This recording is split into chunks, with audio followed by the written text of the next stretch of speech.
Hi hello and welcome to health is free channel. நம்ம ரொம்ப நாளைக்கு அப்புறமா 2 ட்ரெடிஷ்னல் ரைஸ் யூஸ் பண்ணி இட்லி தோசை ரெசிபி பார்க்க போகிறோம். அதுக்கு முன்னாடி நம்ம சேனல் நீங்கள் சப்ஸ்கிரைப் பண்ணிவிட்டு பாருங்கள். பக்கத்தில் இருக்கிற பெல் பட்டனையும் கிளிக் பண்ணிக்கோங்க. இன்றைக்கி நம்ம யூஸ் பண்ண போகிற அரிசி இலுப்பை சம்பா அரிசி, அதுக்கப்புறமா அன்பாலிஷ்டு தூயமல்லி அரிசி. இதோட அளவுகள் பார்த்துடலாம். 3 கப் வந்து தூயமல்லி ரைஸ், அதாவது அன்பாலிஷ் ரைஸ், செமி பாலிஷ்ட் கூட நீங்கள் யூஸ் பண்ணிக்கலாம். அதுக்கப்புறமா 1 கப் அளவுக்கு இலுப்பை சம்பா அரிசி இதை சேர்த்துக்கணும். அதுக்கப்புறமா 1 கப் அளவுக்கு உளுந்து. இந்த மாதிரி ட்ரெடிஷ்னல் ரைஸ் வெரைட்டிஸ் நாங்கள் சேல்ஸ் பண்ணுறோம் ஃப்ரெண்ட்ஸ். தேவைப்படுறவங்க ஸ்க்ரீனில் தெரிகிற வாட்ஸ்அப் நம்பருக்கு கால் பண்ணுங்கள் ஆர் வாட்ஸ்அப் பண்ணுங்கள். இந்த மாதிரி அரிசிகளில் பார்த்திங்கன்னா டஸ்ட்டு நிறையா இருக்கும். ஸோ தண்ணி ஊற்றி கொஞ்சம் நேரமாக நீங்கள் ஊற வச்சுட்டு அதுக்கப்புறமா நீங்கள் நல்லா தேய்ச்சி கழுவும் போது அந்த டஸ்ட் எல்லாம் வெளியே வந்துடும். பட் தேய்ச்சி கழுவுறதுனா கூட ஒரு 4-5 தடவைக்கு மேலே வந்து நீங்கள் நல்லா வாஷ் பண்ணி எடுத்துக்கணும்.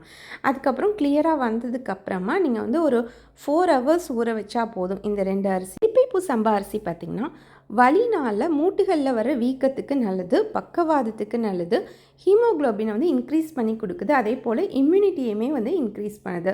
உங்களுக்கு மூச்சுக்குழாயில் ஏதாவது பிரச்சனை இருக்குது, லங்ஸில் வந்து ப்ராப்ளம் அப்படின்னா கூட நீங்கள் இதை தாராளமாக எடுத்துக்கலாம். டயபெட்டிஸையும் ஓரளவுக்கு நல்லாவே கண்ட்ரோல் பண்ணும். ஸோ இந்த அரிசி வந்து கட்டாயம் யூஸ் பண்ணி பாருங்கள். இது வந்து பச்சை அரிசி அப்படிங்கிறதுனால நீங்கள் வந்து கொஞ்சம் இதில் வந்து பிசுபிசுப்பு தன்மை இருக்கிற பச்சை அரிசி. ஸோ 1 கப் மட்டும் நீங்கள் யூஸ் பண்ணினால் போதும். தூயமல்லியுமே பார்த்திங்கன்னா நரம்புக்கு ரொம்ப ரொம்ப பெஸ்ட்டான அரிசி. நரம்பு சம்மந்தப்பட்ட பிரச்சனைகள், சுகர் பிரச்சனை, அதே மாதிரி கால்சியம் குறைபாடு, இது மாதிரி இருக்கிறவங்க கட்டாயம் தூயமல்லி ரைஸையும் இன்க்ளூட் பண்ணுறது நல்லது.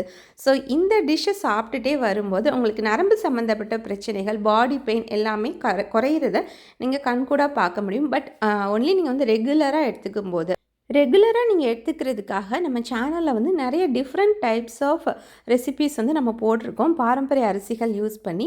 அண்ட் நெக்ஸ்ட் வீடியோவில் பார்த்திங்கன்னா இலுப்பை சம்பா அரிசி யூஸ் பண்ணி இடியாப்பம், புட்டு பண்ணுறதுக்கான மாவு எப்படி தயார் பண்ணுறது அப்படிங்கிறத ஷேர் பண்ண போகிறேன்.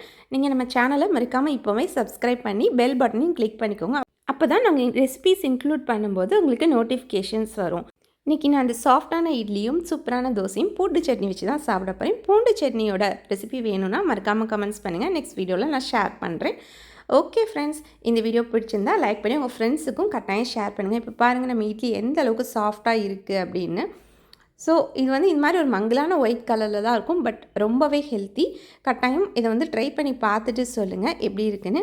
ஓகே, நம்ம சேனலில் வந்து நிறைய இன்ட்ரெஸ்டிங்கான வீடியோ ஸ்டோரிஸ் எல்லாம் இருக்குது ஃப்ரெண்ட்ஸ். டைம் கிடைக்கும்போது செக் பண்ணி பாருங்கள். இன்னொரு இன்ட்ரெஸ்டிங்கான வீடியோவில் சந்திக்கலாம். பாய்.